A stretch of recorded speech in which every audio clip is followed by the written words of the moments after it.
Hey everyone.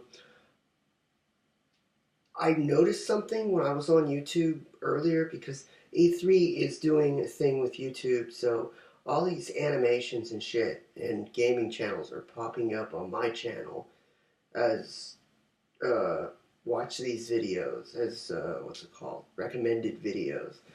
So this one comes up called Bloody Bunny or something, and it is so fucking violent for no reason. Like this girl that gets captured by a claw. She gets put in a grinder. Her blood gets put into a bunny, and then the bunny just starts killing people.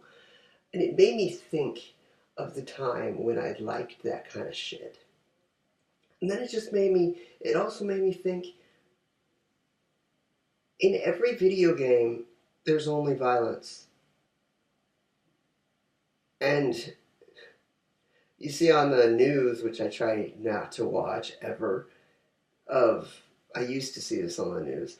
Some kid shot up his school, or some kid killed some other kid in school, and it's like, well, why are you wondering why he did that? Or why are you wondering why they do those things?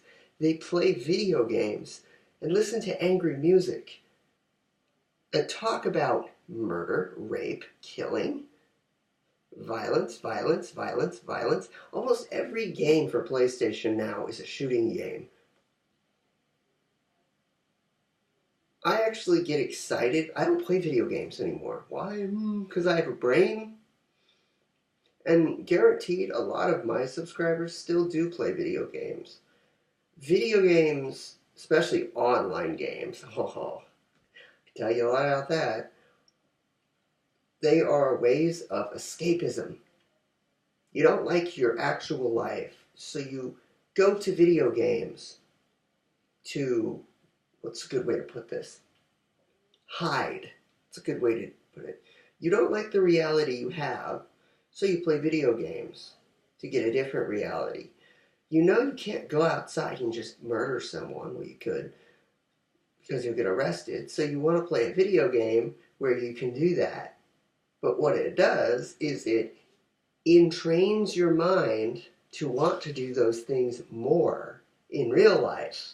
That's why virtual reality, which is starting to come out, scares the fuck out of me. Why?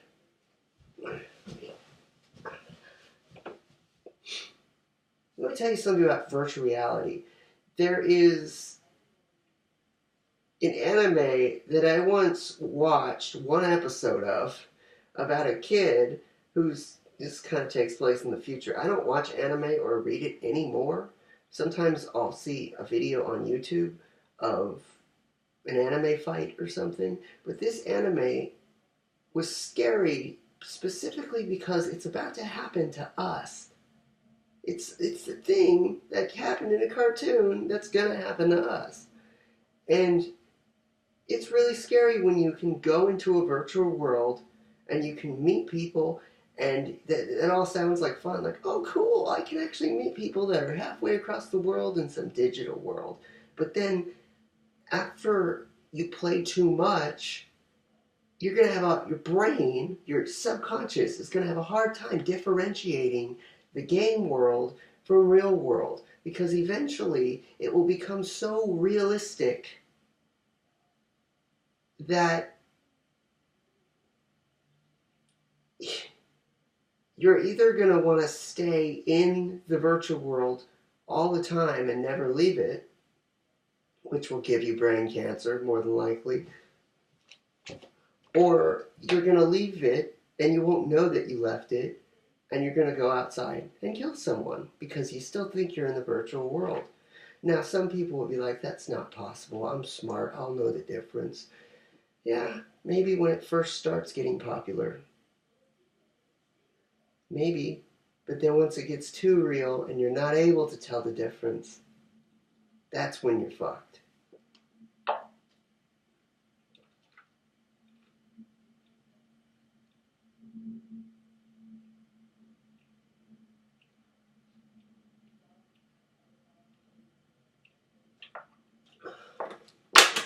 Gotta drink water.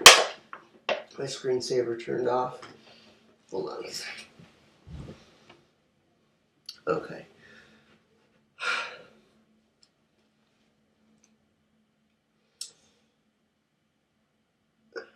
I got a story. I played MapleStory, an online game, an MMORPG. I played that for 9 years. You don't think you're miserable when you're playing an online game because maybe you play it with your friends or you play it with a bunch of people and you know a bunch of people in the game. But like I said, since I experienced it and I was one of those people, you're escaping the actual real world around you. It's cool. It's good to make friends online. But when it's your entire life, you choose to do it, you're hiding. And just like I said before also, violence is violence. I never understood until this year how much violence is important. As in, how much we should be aware of how much violence we're letting in our own minds. I used to have so many I would have seizures all the time. I would eat tons of shitty junk food and weighed like 60 pounds in high school. All I did was I negatively thought of other people, negative ways. I thought them in violent ways. I had a negative mindset, and I played online games constantly. And it didn't do anything for me. I didn't get anywhere in life. I just complained. Nothing was improving. Also, it was killing my posture. Since I played online games all the time, it was just murdering my posture. And there's one video, I forget what it's called. It was when I was still in my negative stage. I found a younger video of myself, and I was like 70 pounds maybe, or way less than that. I was a skeleton.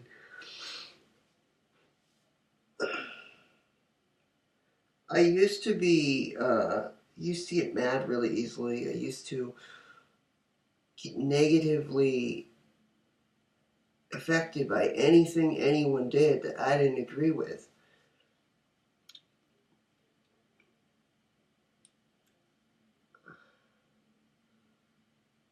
I think most of it was becoming more enlightened on certain things, and the other part of it was the pole shift.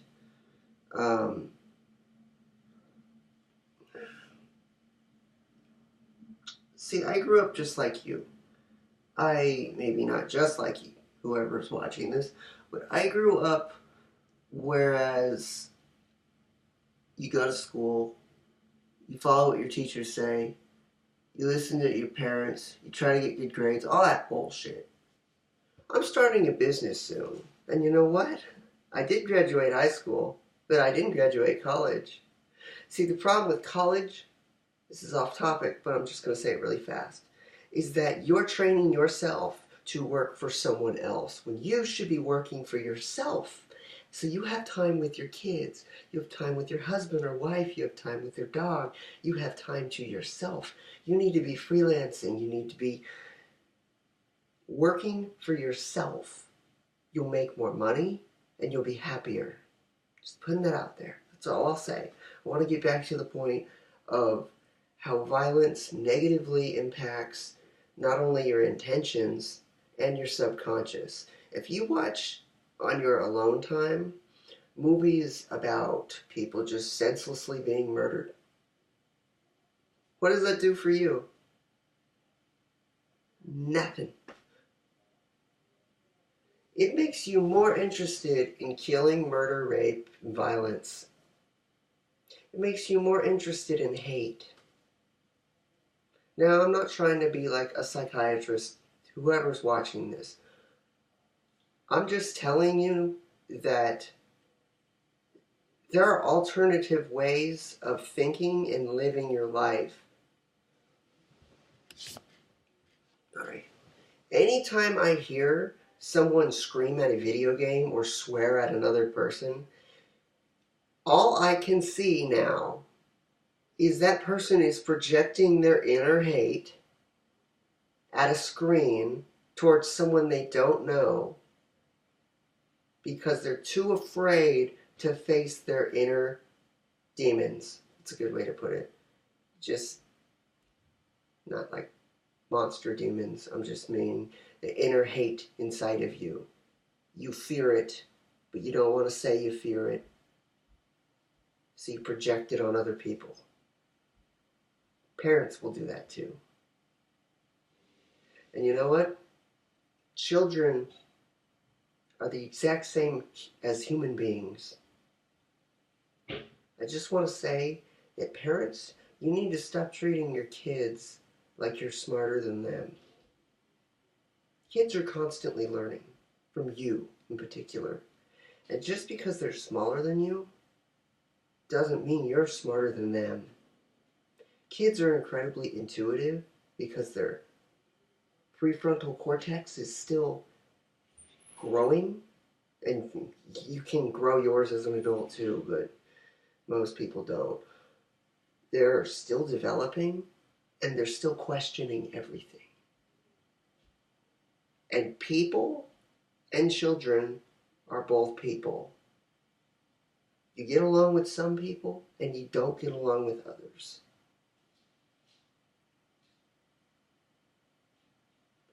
And kids are no different.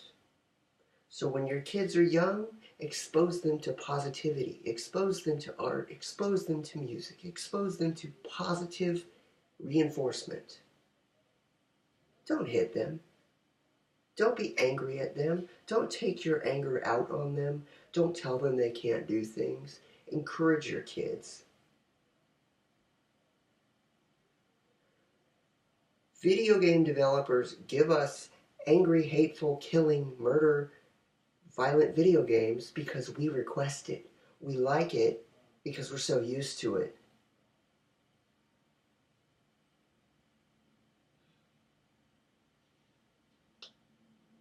That's all I want to say.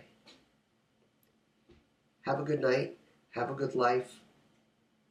And yeah. Night, everyone.